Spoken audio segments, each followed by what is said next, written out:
Bonsoir, mesdames et messieurs, bonsoir, chers frères et sœurs, bonsoir. Je viens ce soir encore pour m'entretenir avec vous sur un thème très intéressant. On va parler aujourd'hui de l'infidélité. L'infidélité dans les couples. Généralement, quand on parle de l'infidélité dans le couple, les gens voient l'homme qui trompe sa femme, ils ne voient pas la femme qui trompe son mari. Mais il faut savoir qu'il y a ce qu'il y a dans les mochis, il y a dans les peuls. Donc c'est un adage, c'est pour vous dire seulement que ce qu'il y a dans les hommes, il y a dans les femmes aussi. Donc on peut voir des hommes qui trompent leurs femmes, on peut voir des femmes qui trompent aussi leurs hommes. Mais aujourd'hui, on va parler des causes, des conséquences et s'il y a des solutions pour les contrecarrer l'infidélité. S'il y a des astuces qui peuvent aider pour pouvoir maintenir la fidélité dans le couple. Alors, quelles sont les causes de l'infidélité? Il y a un certain nombre de causes, un certain nombre d'éléments qui poussent les hommes ou les femmes à sortir de leur maison et à tromper leur conjoint ou leur conjointe. Et la première des choses, c'est la communication. Le manque de communication dans le foyer peut amener l'infidélité. Donc, communiquez bien dans les foyers. Si vous êtes marié, qu'il y ait problème ou qu'il n'y ait pas problème, il faut que la communication soit vraiment de taille. À tout moment, vous devrez communiquer.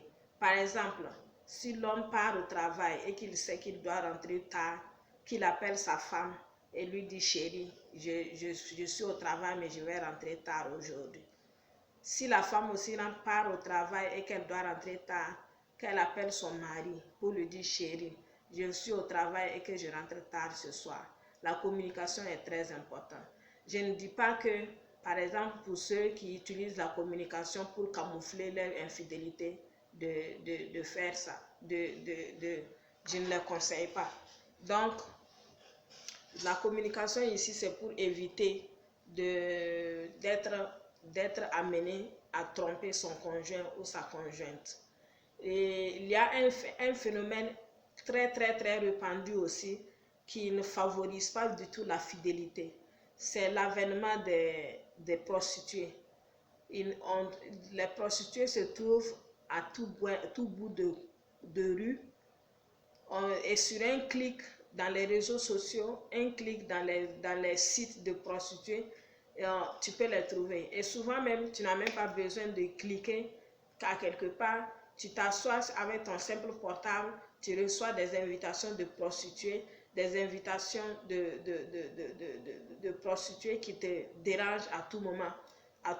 Donc tout ça, c'est des choses qui favorisent l'infidélité.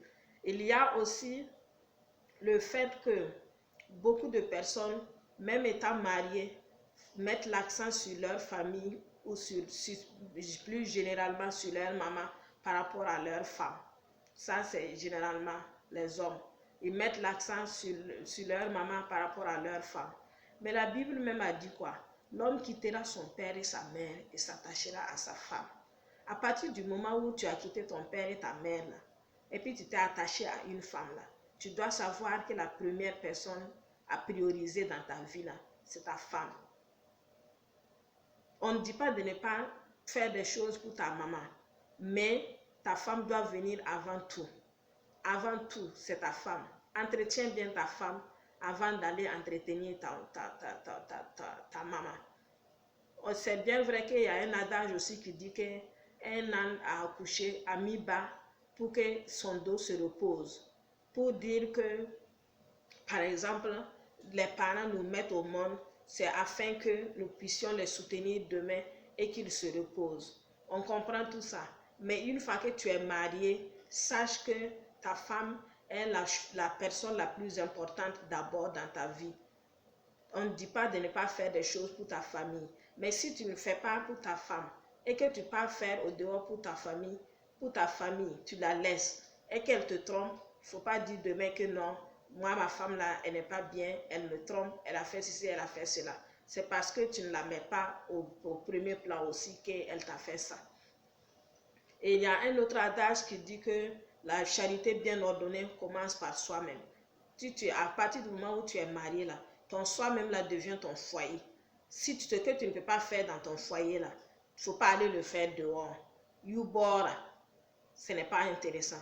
Yubora, ça doit commencer d'abord dans ton foyer. Il faut montrer à ta femme d'abord que tu es quelqu'un de bien, tu es quelqu'un de bon. Et que la femme aussi montre à son mari qu'elle est quelqu'un de bien, elle est quelqu'un de bon. Donc, c'est comme ça. Il faut commencer d'abord dans la famille avant de sortir, aller faire le newborn là dehors. Maintenant, il y a aussi comme cause les grossesses. Il y a beaucoup d'hommes, par exemple, qui trouvent que lorsque les femmes sont enceintes, ils ont envie de faire les rapports sexuels, ils doivent aller chercher dehors. Pourquoi tu vas aller chercher dehors? Il faut te concentrer. Concentre-toi jusqu'à ce que, gère ça jusqu'à ce que ta femme accouche. Et puis d'ailleurs, là, je vais vous dire une chose. Ce n'est pas parce que la femme là est enceinte qu'elle n'a plus le droit à faire l'amour. On peut faire l'amour jusqu'à 6 mois. 6 mois de grossesse, tu peux faire l'amour. Et c'est pour certains même, ils peuvent aller au-delà de 6 mois. Donc, il faut trouver les positions adéquates pour satisfaire encore ta femme et te satisfaire au lieu d'aller chercher dehors pour te satisfaire et tromper ta femme. Il y a aussi la mauvaise gestion du foyer. La mauvaise gestion, là, c'est inclut la communication, c'est inclut le respect, c'est inclut les petits gestes de se courtiser là, dans le foyer. Par exemple, pour certaines femmes, lorsqu'elles sont mariées, une fois qu'elles sont mariées, elles se délaissent. Alors que quand le monsieur te faisait la cour, là, chaque fois quand il te donne rendez-vous, il veut venir chez toi, là, qu'est-ce que tu fais? Tu te lèves, tu te laves bien, tu te parfumes bien, tu pars faire une jolie coiffure, tu te maquilles, tu t'habilles bien et tu te fais sexy pour qu'il vienne voir. Maintenant que tu rentres chez lui, tu t'assois là-bas comme une vieille de 190 ans. Comme une vieille de 190 ans, tu ne veux plus t'arranger.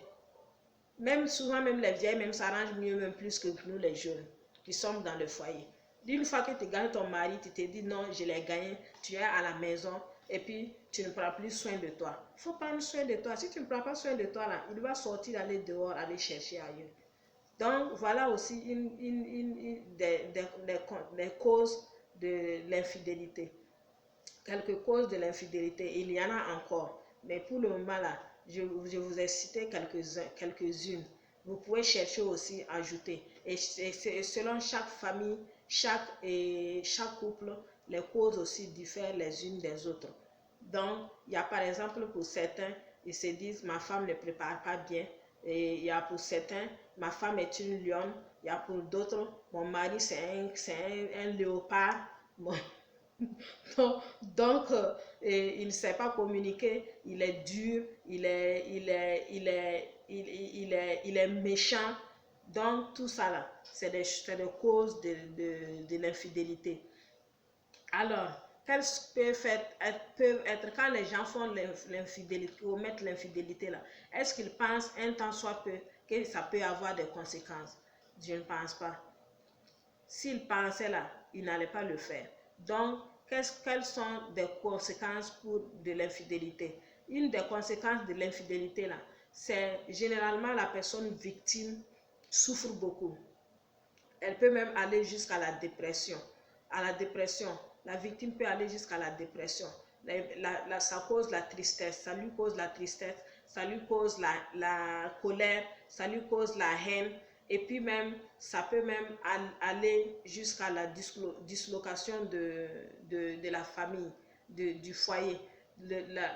L'infidélité peut être cause de dislocation, de divorce, cause de divorce du mariage et des couples. Et puis, il y a les maladies sexuellement transmissibles et les infections sexuellement transmissibles. Voilà des conséquences de, de, de l'infidélité. Donc, un conseil à mes frères et sœurs, même si vous allez tromper vos maris là, même si vous allez tromper vos femmes là, la moindre des choses, c'est de vous protéger. Parce que moi, j'ai vu beaucoup de familles où les messieurs ou les femmes ont trompé les maris. Après, ils sont venus avec le VIH-Sida. Après, ils sont venus avec la gonocoxie. Après, ils sont venus avec le syphilis. C'est pas intéressant. Soyons sérieux. Même si tu vas tromper ta femme ou tromper ton mari, là, la moindre des choses, là, c'est de te protéger. Protège-toi. Quand tu te protèges, tu protèges l'autre aussi. Et puis, c'est mieux. Alors, comme solution, donc, voilà, c'est déjà, je suis en train de vous donner une des solutions. On ne peut pas dire que dans la vie, là, on peut combattre l'infidélité partout. On ne peut pas combattre l'infidélité partout. Parce que la prostitution même déjà qui est là, qui accule les hommes par-ci par-là, les hommes qui acculent les femmes par-ci par-là, et ça donne la porte ouverte à l'infidélité. Et il y a aussi les causes typiques à chaque foyer qui sont là. Donc, mais un appel que je lance aux uns et aux autres là, à chacun de nous là, l'appel là, c'est quoi? C'est notre conscience. Si tu as conscience que tu as une femme ou un mari, la moindre des choses, c'est de l'être fidèle. C'est de lui être fidèle. La moindre des choses, c'est de lui être fidèle. Donc, appelons notre conscience de fidélité. C'est ça. Et je vous appelle tous à la fidélité. Quelle que soit la situation, trouvez une autre solution au lieu de pratiquer l'infidélité. L'infidélité n'est pas du tout bonne pour un foyer. L'infidélité n'est pas du tout bonne pour un foyer. Il faut changer de comportement. Vous pouvez par exemple pratiquer la masturbation en cas de grossesse. Juste si vous ne voulez pas toucher votre femme, au lieu de sortir, aller dehors, aller chercher d'autres femmes et puis chercher des problèmes pour amener à la pauvre dame et aux enfants. J'ai vu beaucoup d'enfants qui sont morts comme ça, suite à problèmes d'infidélité et de contamination de VIH, SIDA, de contamination de gonocoxie, de syphilis et autres, et j'en passe. Donc, je vous interpelle à pouvoir avoir une bonne conscience, une conscience qui vous permet d'être fidèle à vos femmes et à vos maris. Maintenant, pour les femmes, c'est comme je le disais avant, il faut entretenir bien vos maris. Les hommes aussi, il faut entretenir bien vos femmes. Il faut qu'il y ait la communication, il faut qu'il y ait l'entente, il faut qu'il y ait les petits gestes de se courtiser. Il ne faut pas laisser. Même dans le mariage, il faut continuer à se courtiser. Il faut continuer à se courtiser. Quand tu te lèves là, tu te mets en sexy, c'est pour séduire ton mari. Quand tu te lèves là, tu pars coiffer ta tête, c'est pour séduire ton mari. Quand tu te lèves là, tu fais une très bonne cuisine pour ton mari. Et l'homme aussi là, quand tu sors là, tu vois un joli cadeau là, tu viens, tu paies, tu donnes à ta femme. Quand tu te lèves aussi là, toi aussi tu dois être propre aussi. Hein. La propreté là, c'est pas seulement chez les femmes. C'est aussi bien chez les hommes comme chez les femmes. Tu dois aussi bien te saper pour montrer à ta femme. Souvent même là, fais que ça soit ta femme qui va choisir tes habits de jour te donner. Et comme ça là, ça cultive une bonne entente entre vous. Ça cultive une bonne vie entre vous. Et puis, ça vous permet de vivre heureux et de ne pas vous tromper les uns les autres. Donc, je ne vais pas être trop long. Sur ce, je vous dis merci et à la prochaine.